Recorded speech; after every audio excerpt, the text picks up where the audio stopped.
मनसा गांव में एक लोहार रामगोपाल रहता था। उसका एक भरा पूरा परिवार था, जिसका लालन पालन करने के लिए उसे कई बार दिन रात काम करना पड़ता था।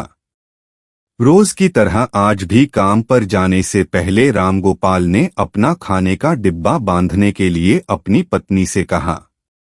पत्नी जब डिब्बा लेकर आई तो रामगोपाल ने कहा, मुझे आज आने में देर हो जाएगी, शायद मैं रात को ही आऊं। इतना कहकर रामगोपाल अपने काम पर निकल गया। काम पर जाने का रास्ता एक जंगल से होकर गुजरता था। वहां जैसे ही रामगोपाल पहुंचा उसे कुछ आवाज सुनाई दी। जैसे ही रामगोपाल कुछ पास गया तो उसने देखा कि एक साधु भगवान का मंत्र जपने के साथ ही हंस रहा है। हैरान होकर रामगोपाल ने पूछा, आप ठीक हैं?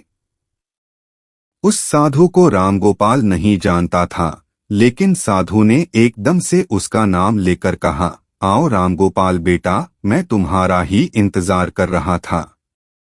मैं भूखा हूँ, मुझे अपने खाने के डिब्बे से कुछ खिला दो। बाबा से अपना नाम सुनकर रामगोपाल हैरान था, लेकिन उसने कोई सवाल नहीं किया और सीधा अपना खाने का डिब्बा निकालकर उन्हें दे दिया। देखते ही देखते बाबा ने रामगोपाल का सारा खाना खा लिया। उसके बाद उस साधु ने कहा, बेटा मैं तो सारा खाना खा गया, अब तुम क्या खाओगे? मुझे माफ करना। रामगोपाल ने कहा, कोई बात नहीं बाबा, मैं काम के लिए बाजार जा रहा हूँ तो मैं वहीं कुछ खा लूंगा।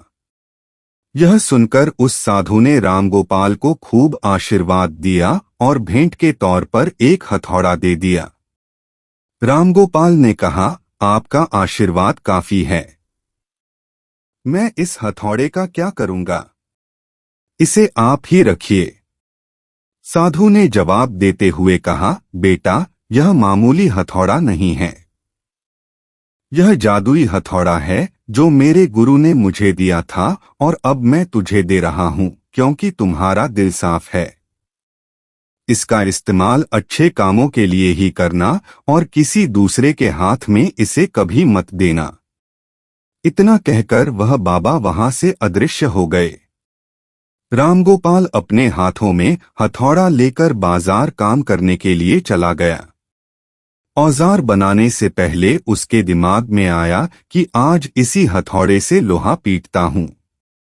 जैसे ही उसने लोहे पर हथौड़े से चोट मारी वो सीधा औजार बन गया।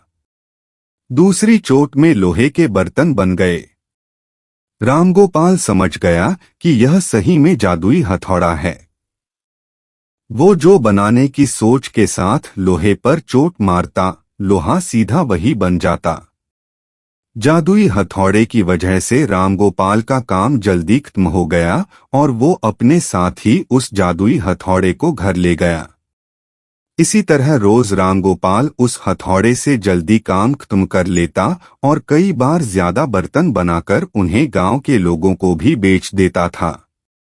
धीरे धीरे उसके घर के हालात पहले से कुछ ठीक होने लगे। एक दिन गांव का मुखिया उसके घर आया और बोला, हम गांव वालों को शहर जाने में बहुत ज्यादा समय लगता है, क्या तुम अपने हथौड़े से गांव और शहर के बीच आने वाला एक पहाड़ तोड़ने में मदद करोगे?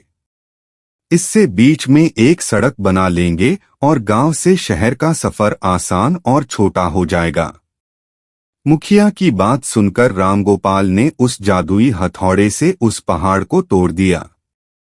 मुखिया और गांव के लोग बहुत खुश हुए और उसे खूब शाबाशी दी।